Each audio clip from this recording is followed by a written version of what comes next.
24 hours a day, 7 days a week. The news never stops. Life goes on around town and around the world. You need a talk show that keeps track of it. A program with bold opinions that's always open to your views. That is this show. Welcome to the Mark Davis Show on 660 AM. The Answer. Hello, everybody. Welcome or welcome back, as the case may be. It's hour number 2 on this Thursday, the 29th day of October. T-minus 5 days. Here comes the election on November 3rd. The election itself, all by itself, is a big enough story. It offers us all kinds of things to get all worked up about. But then throw in what we'll examine here in about a half hour with Lieutenant Governor Dan Patrick, the pre-mobilization, the pre-announcement of the mobilization of the Texas National Guard to make sure we don't have rioting attached to whatever the result is on November 3rd. And even getting to that result is something that is thrown into a tizzy, a quandary, a foggy mess by the prospect of voter fraud. Voter fraud. You ever start that conversation? A couple of things are pretty likely if you do. All the liberals will go, that's a myth. There's no such thing. It's infinitesimal. It's a non-factor, while all the conservatives go, oh, it's a scourge. It's absolutely terrible. All right, what are the numbers? What are the real events? And who can you talk to for some clarity on this? Let's go to the Government Accountability Institute. This guy's been on Fox. He's done appearances. He's written books, done all kinds of things. Quite the student of voter vicissitude. And that's our buddy Eric Eggers. Eric, welcome. How are you doing, sir? Thanks, Mark. It's great to be here. Nice to have you. All right, you've got a wonderful video out, and I've linked to it about 5 states that are likely to be close, and that means if there's a tinge of voter fraud. In fact, that might be your first point. No matter how widespread voter fraud is, in an electoral college system with many states that may be razor's edge close, you don't need a whole lot of voter fraud to throw things into uncertainty. No, that's exactly right, Mark. I mean, I'm old enough to remember a presidential election this century that was decided by 538 votes. So how much voter fraud really needs to occur to have a dramatic impact on a nation's future? And even 4 years ago, we saw a handful of states that are expected to be even closer, settled by, 4 figures, 5 figures worth of votes, right? 11,000 votes here, 10,000 votes there. So, and unfortunately, many of those states were incredibly close, have a history of voter fraud in their state. And when you consider the influx that we know is happening of mail-in balloting, and you consider the fact that mail-in balloting is, by all accounts, the most susceptible form of voting to fraud, and then you also consider the fact that we've seen society demonstrate in terms of the looting that's occurred, there's certain rules that just kind of aren't worth following if we're motivated enough. I don't think it takes a stretch of the imagination to think that voter fraud could be a problem in 5 days. So let's go to the 5 states where you see particular problems, not just because of forecasting them as close, but because of some systemic things. And let's start with the state you're joining us from there in Tallahassee, and the state you just invoked, the razor's edge margin from 2000, the Sunshine State of Florida. What makes it a possible fraud target? Yeah, when it comes to states with electoral issues, unfortunately, my home state of Florida is in the Hall of Fame, right? So, we did a study after the 2016 election at the Government Accountability Institute where we examined all the different ballots that were cast, and we found in the state of Florida alone, there were over 2,000 instances of double voting, right? 2,000 times somebody in the state of Florida cast a ballot in Florida and then cast a second ballot in a separate state. And that's, 4 times the margin of election difference this century, as we previously discussed. Everyone remembers Palm Beach County, Broward County, Miami-Dade. We know that there were efforts to cast ballots by illegal immigrants and felons in 2018, just 2 years ago. Those came to light during the recount process, 2 different recounts, actually. So sadly, Florida's always very close, and some of the most populous counties down in South Florida, which have been run by Democrats historically, don't do the best job of maintaining election security. So as a Floridian, I'm concerned. Let's head to the frozen north and let's talk about Michigan. What's up there?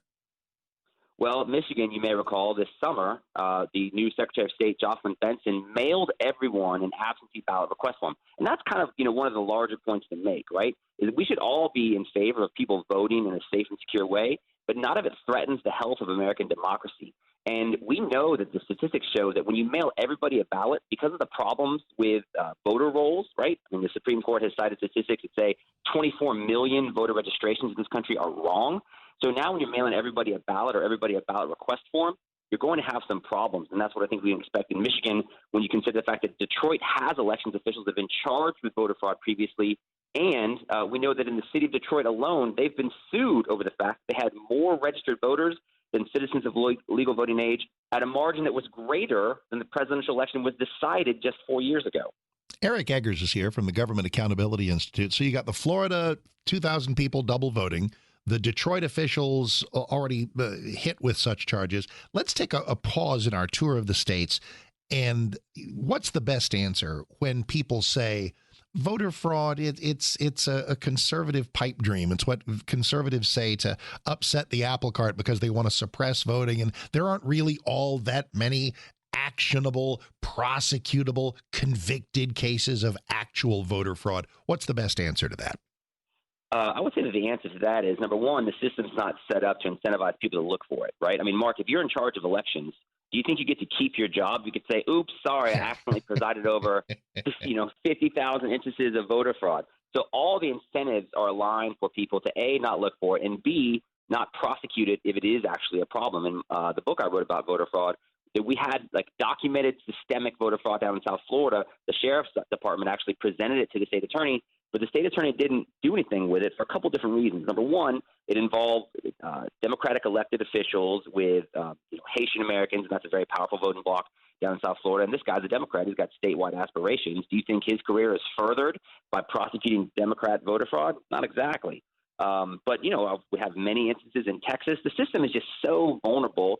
I wrote about several instances in your state where immigrants are actually sort of registering to vote accidentally because it's easy to register to vote when you get your driver's license. And these people get kind of caught up in these systems, these political operatives. They're just trying to get as many votes to the polls as possible, regardless of the legality of it. So I think we know the system's vulnerable. We know people are incentivized to manipulate the process as much as possible. So I don't think it takes, again, a stretch of the imagination to say that this can happen. And the people that have chosen to look for it don't have that hard of a time to find it. We're on the Eric Eggers tour of the states where future headlines may be written about let's just say voter security and reliability questions. Let's stay in the frozen north. And this is a state that Trump thinks he can flip, and that is the land of 10,000 lakes, Minnesota. So I was actually in Minnesota on Thursday, and in defense of Minnesota, I went from Minnesota to Texas this past weekend in Dallas, and it was plenty cold. So, Minnesota wasn't that much colder well, than Texas. You caught us on a bad week. Anyway, good.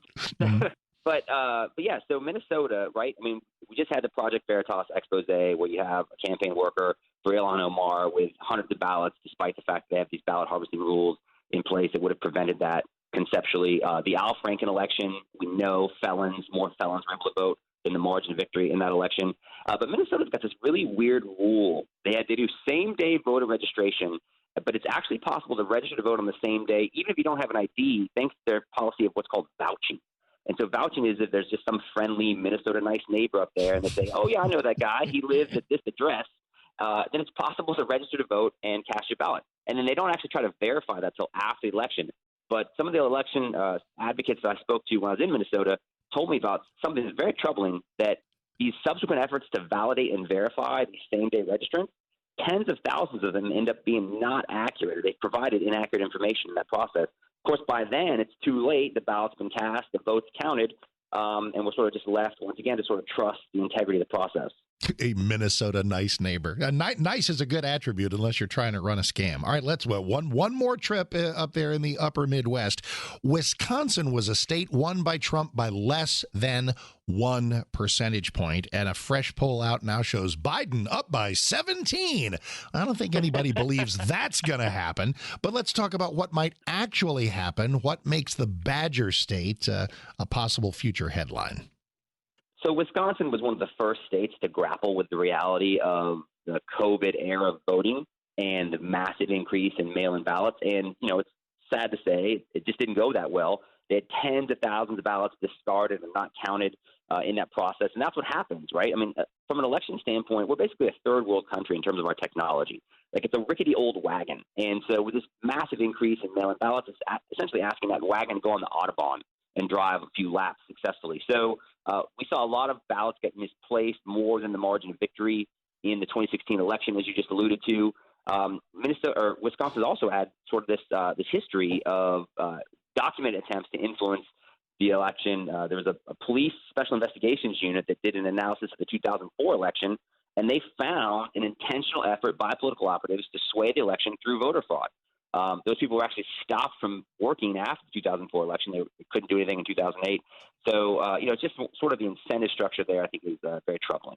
And finally, we mentioned Florida with 29 electoral votes. The other really big enchilada that a lot of people think is going to be close, that may be rife for trouble, is the 20 electoral votes of the Keystone State of Pennsylvania. What's up there? Well, people may not know this, but after the 2016 election, Pennsylvania's Secretary of State, which is the state official in charge of elections, he quietly resigned, and then subsequent documentation would actually prove that he was fired because he presided over a quote-unquote glitch in the system that allowed illegal immigrants to vote, which we know has been, a concern and maybe part of the effort by the left to sort of like see that dream realized in future elections. Pennsylvania is actually a state that's been cited by top pollsters as saying, like, hey, we're casting this for Trump, but this could be the one state Trump loses because of voter fraud. Philadelphia is always just a nightmare. Right? They actually had an elections judge arrested for literally stuffing the ballot box in an election this cycle already. And, they had to stop during the primary in Philadelphia counting votes. They weren't counted till a week afterwards. They found examples of double voting. So, between all those ingredients and the history of what happened 4 years ago and just historically in Philadelphia, another state to keep a very close eye on. Well, we want to let people keep a close eye on you and the work you do with the Government Accountability Institute. Think of GAI, but separated by hyphens, G-A-I.org, Government Accountability Institute. Who are you guys? We are a nonpartisan, independent think tank started by Peter Schweitzer. So we do the Clinton Cash guy. Absolutely, right. Yeah, Clinton Cash. We've had him on four times. He's exposed. Awesome. Yeah, exposed insider trading in Congress. Right, we exposed the way that Congress kind of makes money off of the process. So, we basically study incentive structure failures, and sadly, we're pretty busy. No, I was going to say you will not get bored. Eric, it's a pleasure to meet you, and thank you. I have a feeling you're going to be doing a lot of TV hits, and we're glad to meet you first, and we appreciate it a lot. And best to everybody there at the Government Accountability Institute. My pleasure, and say hi to all my friends in the Dallas area. Thanks Will indeed. That is Eric Eggers, Government Accountability Institute, G-A-I.org. All righty, Mark Davis, 660 AM The Answer. It's 821.